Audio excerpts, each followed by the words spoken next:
Two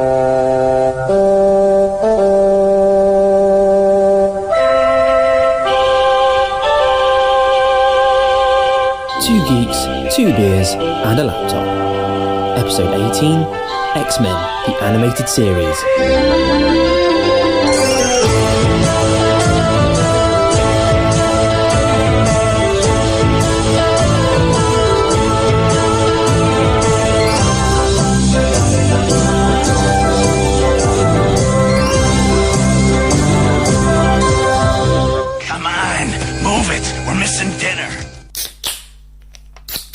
Hello, welcome back to an all-new episode of Two Geeks, Two Beers and a Laptop with me, Morgan, and Tom. Hello!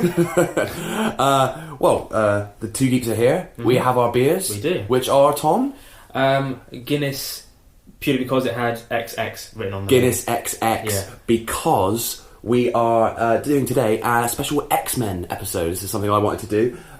Now, specifically, I'm going to be talking about my childhood experience of X-Men, because often in our episodes you've mentioned how much you loved it. I love X-Men. I love Marvel. I'm definitely a Marvel boy over DC. Even before Marvel just schooled them at the cinema. Just make your movies and your TV shows link up in one universe. It's why have two Flashes? Exactly. It makes no sense. Exactly. Anyway, I've always been a Marvel boy from youth. But obviously, the X-Men comics have been running for over 50 years. There's like hundreds of different titles, and then you've got the spin-off cartoons and the movies and the books. You could literally make just an entire series of podcasts about X-Men if you wanted to. So this will be a very kind of specific glance into the whole universe. Possibly we might tackle some of the things that we don't feature here in another episode. Yeah, we might look at the X-Men movies or something like that. You've never been that bothered about films, have you? No, I love the films, because I remember when X-Men came out in 2000, that was the first. It was the first. Of the modern superhero movies. Yeah. And up until that point, superhero movies had been absolute toss. It had been like Steel with Shaquille O'Neal, which I actually quite like. But it's dreadful. With a will of iron, a heart of gold, and a body of steel. It's hammer time. Shaquille O'Neal. Where'd he go? The Batcave? Steel. Man, I could be Robin. You wanna know what you can do to help? What? Anything. Don't tell Grandma. And like the Phantom with Billy Zane, as we discussed before, they were dreadful. And the terrible Joel Schumacher Batman movies. Yeah. Allow me to break the ice. No one was making an effort. No. They just like tossed them off, and they were terrible. X-Men was the first one where people had put an effort and treated it like a proper movie. Mutation. It is the key to our evolution. It has enabled us to evolve from a single-celled organism into the dominant species on the planet. This process is slow, normally taking thousands and thousands of years. But every few hundred millennia, evolution leaps forward. And I remember I went to the cinema, I was so excited, and I loved that movie. So even though that's actually, maybe doesn't stand up that well, the first X-Men movie, I love it because of that experience. Two is spectacular. One's okay. But moving on from X-Men: The Last Stand. So, I know I do like the movies. The reason you're saying that is because I haven't watched Days of Future Past yet, which I know is bad. It's because I want to do an X-Men marathon, and I haven't got around to watching 1 through 3 plus First Class. I've got to say, what I like like about the X-Men franchise, instead of just doing a simple reboot like they've done with Spider-Man, but they've incorporated the time travel. Yeah, it's really clever. So they can keep it fresh, they can get new actors in, but keep it within the same universe. Yeah, it's great. Eventually, they're going to have to pack it in, though. Yeah, Bryan Singer's going to have to step back. I think after this next one, they should do an actual reboot, because Hugh Jackman's going to give up playing Wolverine. You can't really have anyone else. Well, can't they just give it a rest for like 10 years and then do it again? Yeah, they'll definitely do that. The same, Marvel, who makes Spider-Man movies with a different actor every 2 years. Spider-Man. Anyway, this is the sort of thing we're going to be ranting about probably in a future episode. But this episode is more about how I got into X-Men, because I have a very specific memory of the first time I watched X-Men the animated series. Apparently, it launched October 1992 on Fox Kids. That long ago? Yeah, on Fox Kids in America. I couldn't find the UK air date, but I imagine it must have been about 1993-ish. Well, I was watching it on like Live and Kicking and stuff. Yeah, so. I remember being about 7 or 8, so Yeah. I think it was probably about 93, 94. And I'd read a few X-Men comics in the past, but I wasn't like a huge fan. And I remember my brother called me down from my bedroom, and he might have even woken me up, I'm not sure, and sort of went, it's a Saturday morning, and he sort of went, X-Men's on, you need to watch this right now, you will love this, you need to watch this. And I remember I came down like, oh, leave me alone, no. And in my pyjamas, literally sat down cross-legged in front of the telly, and it was the first episode, Night of the Sentinels Part 1. And I got obsessed with it. I was watching it like, oh my god, this is the best thing. And I didn't blink for like 20 minutes, and here we are 20 years later. But what was it about it? It was just brilliant. So, I mean, we'll get into why it's so good, but it's colourful, it's proper dramatic in a way that it doesn't talk down to kids. It's not kiddie, and I know that's something that I think kids are less aware of than adults. We watch stuff that's for kids and we go, oh, it's kiddie. It's like, of course it's kiddie, it's for kids. like grown men watching Doctor Who and going, why are these social issues in Doctor Who so like obvious and on the nose? It's like, because it's for kids. It's similar to what we mentioned in the previous episode with those Lego Dimension games. Yeah, they're aimed at kids, but who plays them? Yeah. Nerdy adults. They're probably thinking, oh, there's too kiddie. Well, yes. It's Lego Dimensions. It's not for you. No. You're allowed to play it. Yeah. Everyone can do what they want. Yeah. I always say that. I'm a grown man. I love Doctor Who. I'm allowed to watch Doctor Who, but I can't complain about it being too kiddie because it's meant for kids. I got into it as a kid. I think the thing that people, even with people with a cursory knowledge of the X-Men animated series, one of the things they know is, of course, the awesome theme tune. Right, okay. Which I will... Are you familiar with this? I will be. You will be. Because I did watch it, but I can't remember it. Refresh your memory right now. Previously on X-Men.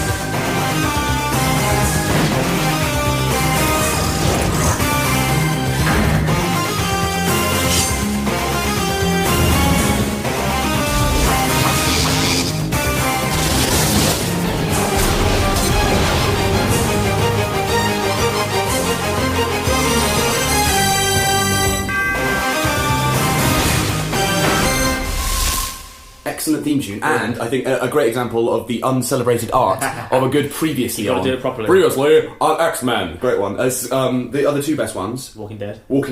Previously on AMC's The Walking Dead. Previously on AMC's The Walking Dead. And one of the originals and the best. Previously on Buffy the Vampire Slayer from Anthony Head. Previously on Buffy the Vampire Slayer. I was like lost as well.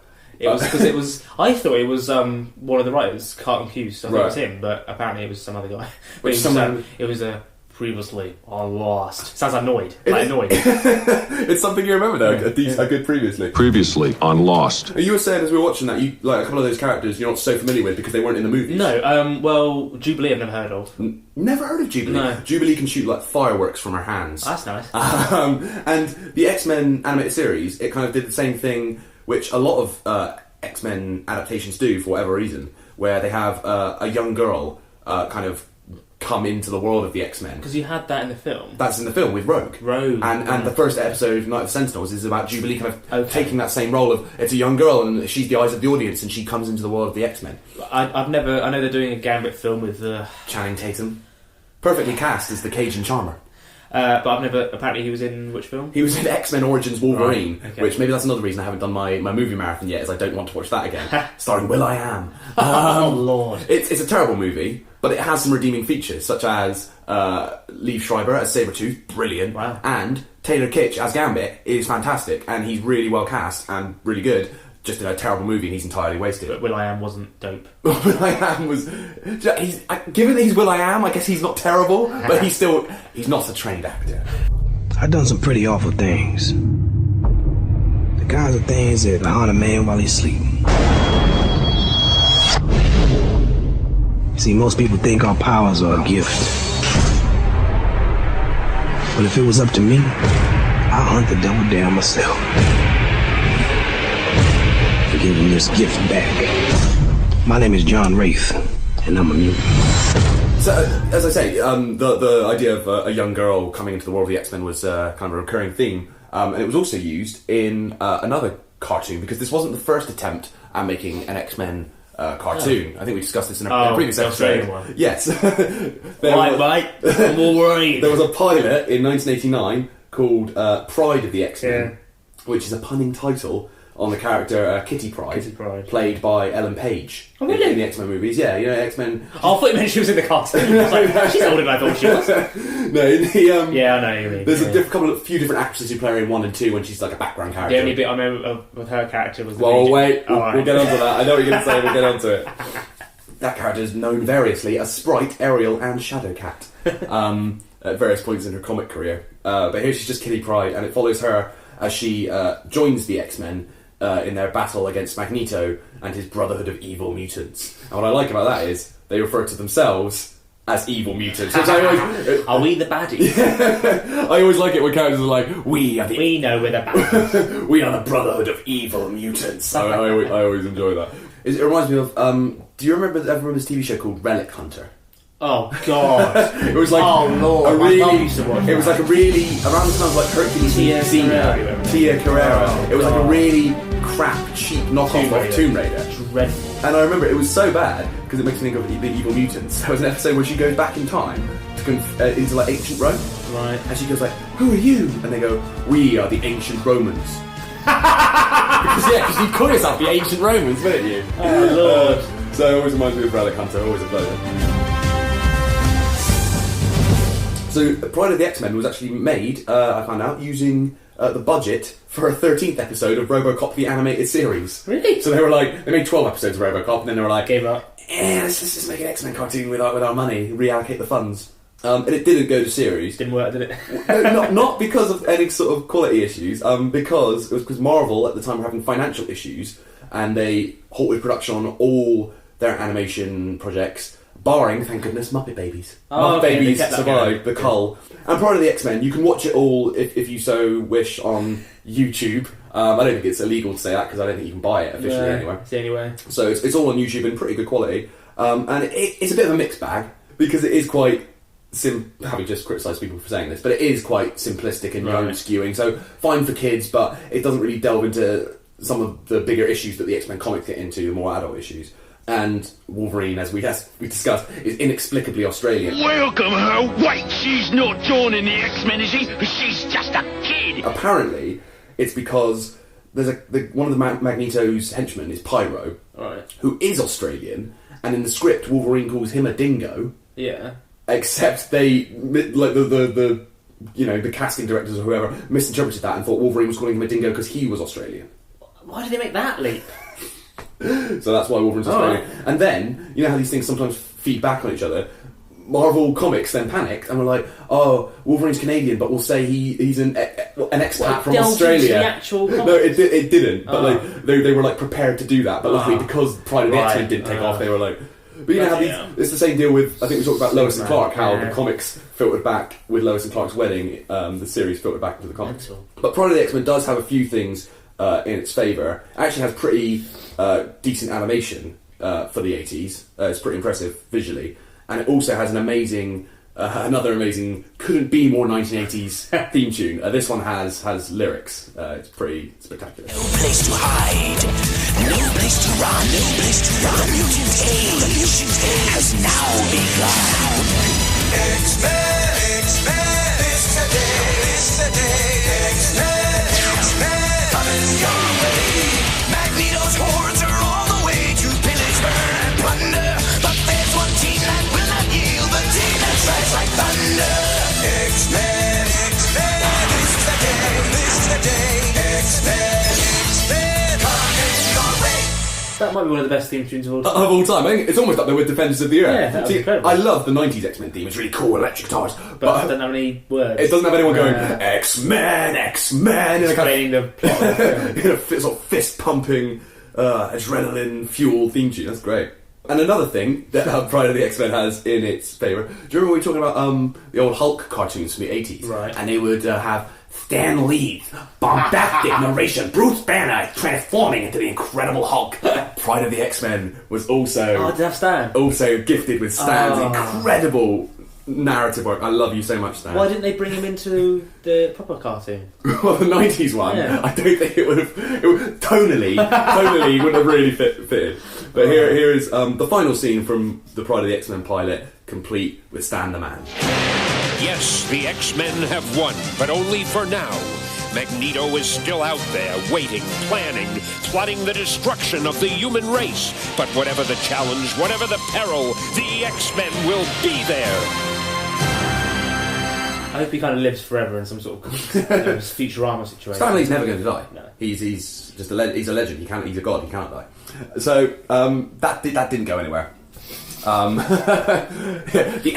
X-Men will always be there. They won't. Sorry, Stan. Yeah, sorry. So take two. Actually, just a year later, which surprised me. I thought it was a much bigger gap because they look very different. But just a year later, Margaret Loesch, apologies, Loesch, apologies if I pronounced your name wrong. She was working at Marvel Productions in the 80s, and she had sort of been championing Pride of the X-Men, saying, come on, pick this up. She became the head of the Fox Kids network in 1990, and in 1991 she then ordered 13 episodes of X-Men, as we know. So, okay, first of all, let's get this out of the way. The animation is not of the highest quality. Well, I was thinking, when you played me the intro earlier, like compared to the ones we talked about before, like G.I. Joe, or it looked great. But that was in the 80s. That was in the early 80s. This is like 10 years later. I could watch that now quite happily. It's not so much how it looks. It's more there were a lot of errors, right? And things being the wrong colour. I see. That kind of thing. I mean, technically, the Pride of the X-Men animation is better. Really? Like it's of a higher quality. So the animation team behind X-Men, ACOM, not the convict, not Funcom, not ACOM, ACOM. Convict. They worked on everything from Transformers to your old favourite, The Land Before Time, to Batman the Animated Series, which has incredible animation, which still really holds up now. That'll probably be another future episode. Yeah. Apparently they were turning episodes late at the last minute, like riddled with production errors, and they were like, it's the last minute, we can't change it. So it doesn't always look the best. Also, it was X-Men was hampered by the censors, so much so that you couldn't really depict violence in any way. So characters couldn't use realistic weapons. It was always laser guns. Worst of all, the word dead or died, banned. That's banned. What did they say? Because, they thought it was too upsetting for children. So instead, you had these ridiculous scenes where dead or died would be swapped out for destroyed. It would be like, what happened? He was destroyed. It's the same thing. Destroyed. He was annihilated.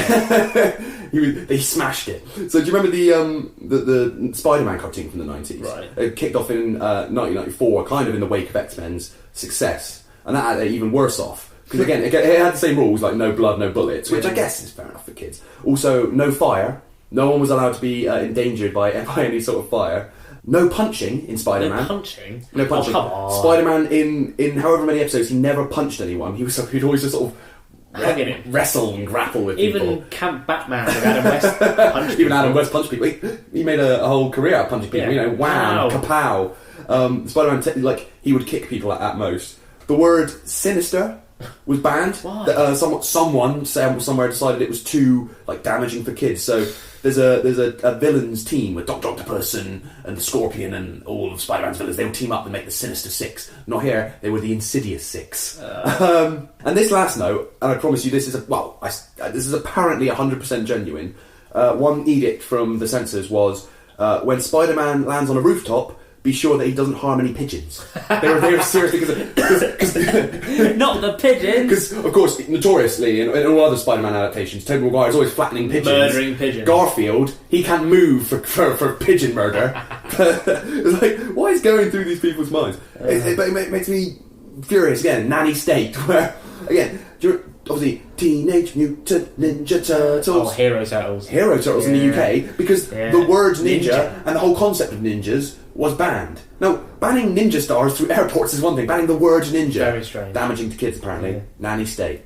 So X-Men had its limitations, but for me, it's very much like substance over style. It didn't always look the best. It had limitations, but the heart of it was great. First of all, each character is perfectly cast, like I say, Hugh Jackman, he's been playing Wolverine now for 16 years, but when I think of Wolverine, I think of Cal Dodd, who did, first of all, amazing name, but who did the voice of, it's kind of like the voice of 1,000 cigarettes.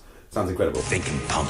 Question is, can I get Wolverine before he turns me into shish kebab with those claws? Grubub. Seeing as how these claws are adamantium, the strongest metal known, and can slice through vanadium steel like a hot knife through butter, buddy. You gotta ask yourself, do I feel lucky? Why did the films not do the whole yellow thing? Why is Wolverine not wearing a yellow costume? Do you not remember in the first X-Men movie there's a little in-joke? Because a lot of fans asked the same question as you. They were like, why aren't they wearing yellow outfits? Like Wolverine. Yeah, and so there's a bit where Wolverine's like, you go outside in these things? And Cyclops is like, well, would you prefer yellow spandex? The answer is that it would look fucking ridiculous. That's why they didn't do it. It would look ridiculous. Some costumes, Spider-Man, Captain America can get away with. Wolverine's bright fluorescent yellow outfit on Hugh Jackman even would not look great. They must have like tried it and gone, we can't. There's probably some hilarious like photographs out there somewhere of Hugh Jackman, or maybe Dougray Scott, who was originally cast. Poor guy. trying on some spandex. But here is a great clip of Cal Dodd as Wolverine facing off against his arch nemesis, Sabretooth. Wolverine never should have let me live. I wish he was here so I could take care of his carcass too. Be careful what you ask for, old buddy. It just might come true.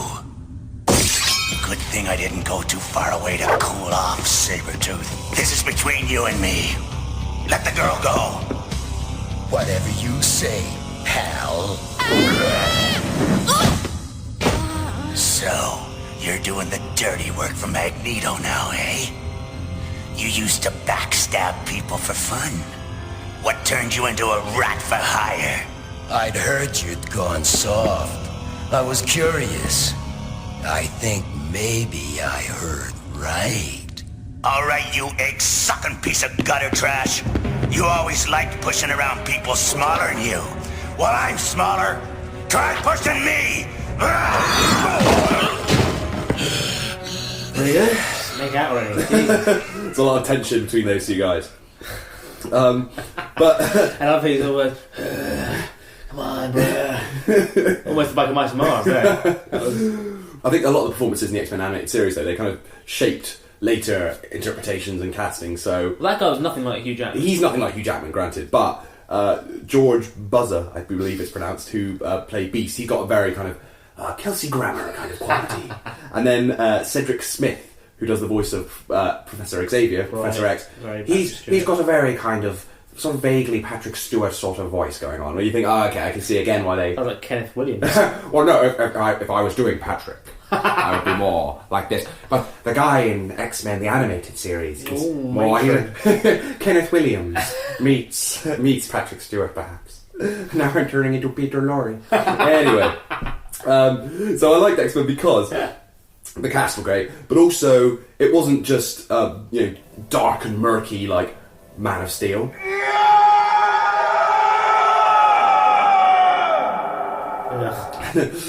But it was a lot of colourful fun. And this is what I think the main thing I think it doesn't get enough credit for, because a lot of people remember, it was a great kids cartoon. It overcame the limitations of the censors are put on it, to still tackle some quite kind of adult themes, as the comics have done, things like racism, prejudice, and isolation, and using mutants as like an analogy for race and sexuality and all those kinds of things. So in the second ever episode, one of the X-Men, Morph, not the little claymation fella. Okay. He can shapeshift like Mystique. Yeah. Mystique, the most important character. Morph could do that as well. Morph could do that. He could shapeshift like Mystique, who's now, of course, the most important character in the whole X-Men universe. Just because Jeffery Lawrence is playing the character. No, it's just Mystique's always been a huge character. I mean, she didn't have a line in the first couple of films, but let's make her the main character now. Yeah. So anyway, Morph, who could shape change.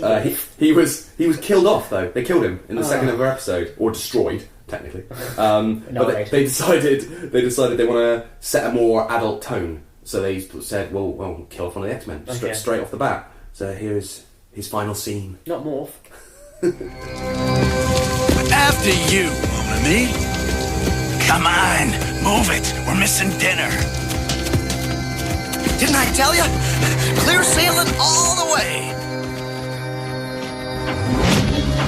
Hey, Tin Woodsman. I'm sending you back to Oz in pieces. Wolverine, pull back! What's wrong, Jean? It's morphed. Can't you feel it?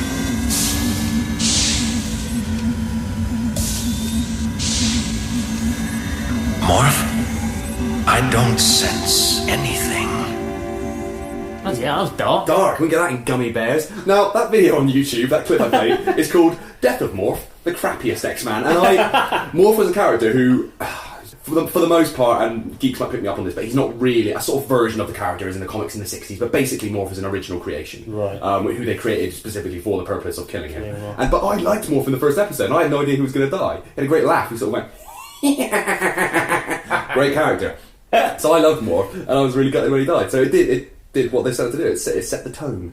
And that tone kind of carries X-Men throughout. And for me, the whole show as a whole has two highlights. One is in season 3, which is the 5-part Phoenix saga. 5 parts? 5 parts. But it was great at the time, because 5 weeks when you're a kid is forever. It went on forever, but in a great way.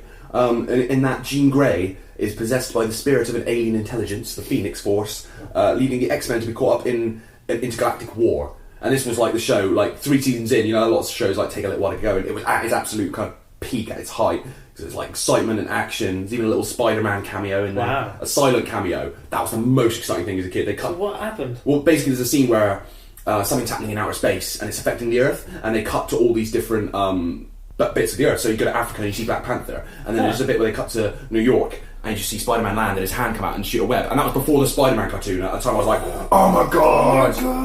Kids are spoiled now, where it's oh yeah, the Avengers movies and this kind of thing. It's as a kid, Spider-Man's little hand was thrilling. But Phoenix Saga is fantastic, and it ends with Jean's temporary but tear-jerking exit from the show. What does it mean, Professor?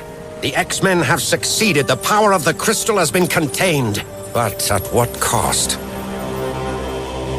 The crystal is sealed, but the only way to guarantee that its power will never be released again is for me to take it beyond the reach of any living being.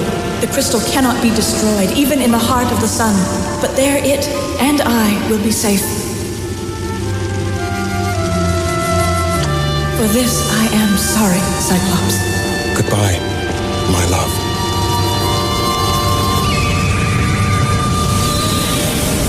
The crystal shall be buried forever.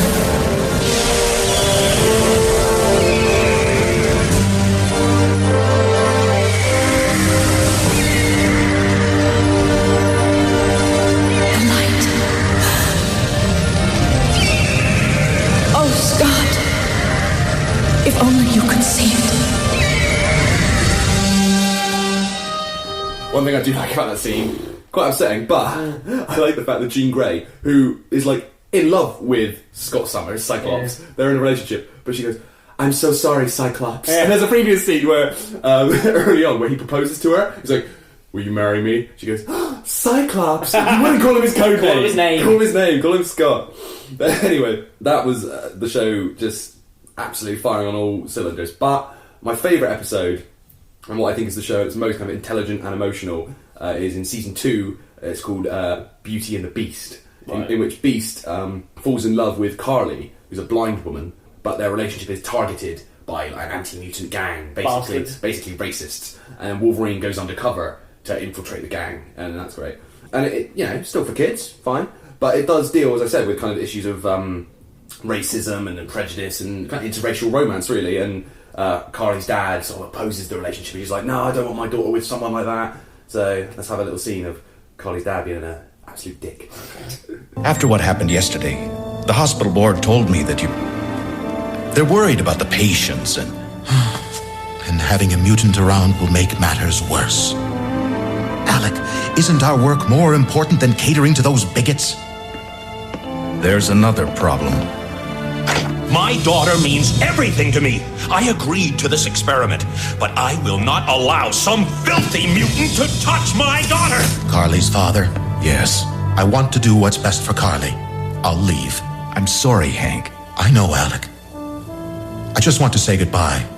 So in the end of the episode, I know, and Beast has a bit of an emotional breakdown. It's really dramatic. Carly is kidnapped by this anti-mutant gang, the Friends of Humanity.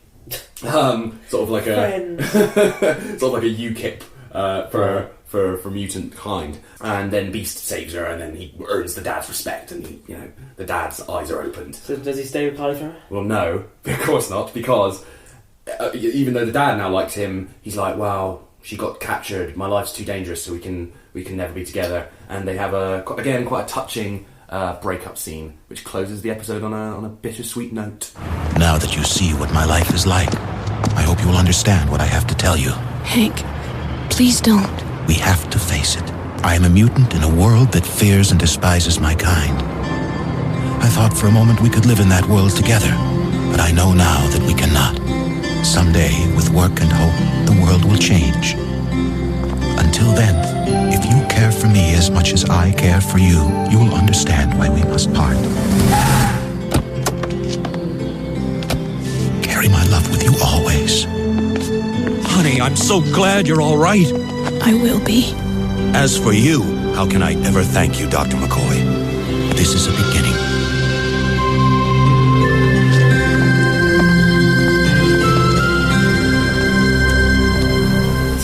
Very special episode of X-Men. I like how that scene tries to play with expectations when the dad rolls up and he goes, as for you, how can I ever thank you? His tone just completely changes. But, that's pretty deep stuff for kids. Yeah. Even though he was wearing little pants. Even though sort of ruined by the fact that Beast is clad in his little pants. Can't he go to those big man shops and get some Sometimes he does. Sometimes it's great. He wears like a giant Mac and a hat and some glasses. Just to disguise himself. But, as I said earlier, it's why I love this show, because it's made for kids but it doesn't talk down to kids, which is brilliant. That's why I loved it as a kid. That's why I still love it now. I did read this out during the Christmas episode, but it's kind of relevant here again, so I'll read it out, where I wrote a feature about the X-Men animated series and how much I enjoyed it, and it was stumbled upon by one of the showrunners, Eric Lewald, who ran the show with Mark Edens, and again I apologise for potential mispronunciation, and Sydney Iwanter. Yeah, I feel like I should read this out again in its proper context, because it deals with a lot of stuff we've been talking about, where he says, although time and money were tight, and while there were pressures to make it a very different, younger, simpler show, Mark and Sydney and I, and others, fought hard to make it the series that it became. It is gratifying to all of us that people still appreciate our efforts. Very nice. I think it's kind of exactly what I said, where they're kind of, they were hampered by the animation studio and the censors, but they made the absolute best show they could for kids. So was he just searching for X-Men on Maybe he was just Googling his own name. Eric, if you're listening, thank you. Thanks. Thank you for my childhood. I think sort of proof in the pudding or whatever is the impact that this particular version of X-Men has continued to have on other adaptations, future adaptations, but also just on popular culture. Now, my favourite. Now, I'm sure you remember, 10 years old now, the viral spoof, I'm the Juggernaut bitch, in which My Way Entertainment, they got some clips from the Phoenix Saga, which I mentioned as an episode of the Phoenix Saga, and sort of, it's hard to describe really, but dubbed over scenes of Juggernaut become blaxploitation dialogue. We need to have a little burst of it. Just to remind ourselves, 10 years old now, this. Yeah, it's the Juggernaut, bitch! Yeah, Charles, I'll beat the shit out you. Get off me, bitch. Who the fuck are you? What the fuck is wrong with you? I'm the Juggernaut, bitch. Oh, she did a motherfucker. I'm gonna whoop your ass. Silly bitch, your weapons cannot harm me. Don't you know who the fuck I am? I'm the Juggernaut. Hey. Oh, motherfucker, I thought I forgot. Your mama dresses your ass me, funny, Charles. Shut the fuck up, Charles. I'm gonna beat your ass. Too fast. You better run, Charles. Get that shit out of my face, bitch. Don't you know who the fuck I am? Oh, she's fucking with my helmet. I got this shit in 4th grade. Oh, no! My face.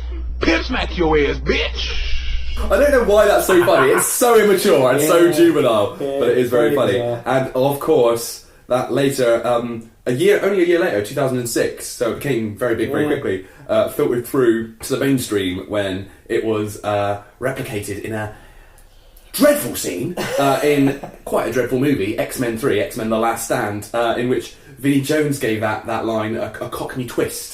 So the spoof came full circle and became the canon, I guess. Don't you know who I am? I'm the Juggernaut, bitch! Why? It annoyed me because for years I thought, well done, Vinny. A, you've landed a really cool role there. B, you've buffed up. You've done really well for yourself. And then I've realised in recent years, A, he got it because it was his mate directing. Yeah. Well, Matthew Vaughn, the original director, was the one who hired him. Brett Ratner took over, but Vaughn hired him. And then it's a bodysuit. So he's not even that ripped. Just get the rock in. Yeah. Get the rock in. Because we know that Vinny... I love Vinny in his own way because, you know, he's a cult hero of mine and, you know, he's done some, you know... Miscast. But... I think it's fair to say. Sad. Just, you know, as late as this past year, X-Men, the animated series in particular, has continued to have an impact because Marvel have commissioned a new comic series called X-Men 92, which is a comic series but based in the continuity of the cartoon, nice. Which is very cool. I might actually start reading it because comics now are impossible to read. Yeah. I tried a few years. I used to read comics as a kid. I tried a few years back. There's a very cool comic shop in Brighton where I used to live. I like the idea of going to a comic shop and buying a comic every week. And they just relaunched Uncanny X-Men. So I thought, perfect. Uncanny X-Men #1. I picked it up and I read a couple of issues, and it was like the story in issue 2. It was like continues in X-Force. What? So it was like, so you have to buy X-Force to get the next chapter of the story, and then it's like continues in Spider-Man. So you can't. They do it so you can't just buy one comic.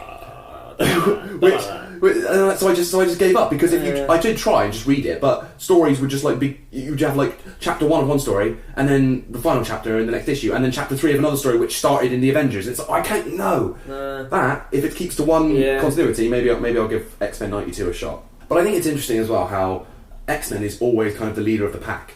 So with the cartoon, this was a big hit, and then as I said, you had Spider-Man following 94. You then had Fantastic Four and the Hulk and Iron Man and all these Marvel 90s cartoons. Same with the movies. Even though it's not part of the Marvel Cinematic Universe, you have the success of X-Men led to Spider-Man and Iron Man and the Avengers and all these movies.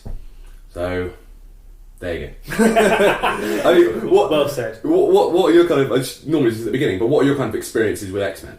Well, I watched it. I wasn't like an avid viewer. I'd watch it because it was on. Because it was on. I'm sure it was Live and Kicking or one of those. It was. I think it's again like a bit like it was on of its own accord, but also as part of Live and Kicking, and they would alternate it with Spider-Man. Yeah. So either Spider-Man or X-Men. Because I admit, unlike you, I didn't have any like contact with superhero things at all as a kid. It just didn't come into my world. Didn't read comics? No comics. And then X-Men was probably the only thing. Interesting. So you never watched Spider-Man or Batman? No, totally passed me by. I didn't. Either I wasn't aware of it, or they just weren't on the sort of shows I was watching, or the time. I don't know. Spider-Man literally alternated with X-Men on Does it? Live and Kicking. Yeah, it was like during the autumn we'll have X-Men and during the summer we'll have Spider-Man. I don't remember it at all. Maybe I just tuned off. Yeah, you just tuned out, man. Well, our future Spider-Man episode and our future... But I did enjoy it. Yeah, it was good. Yeah. What about the movies? Yeah.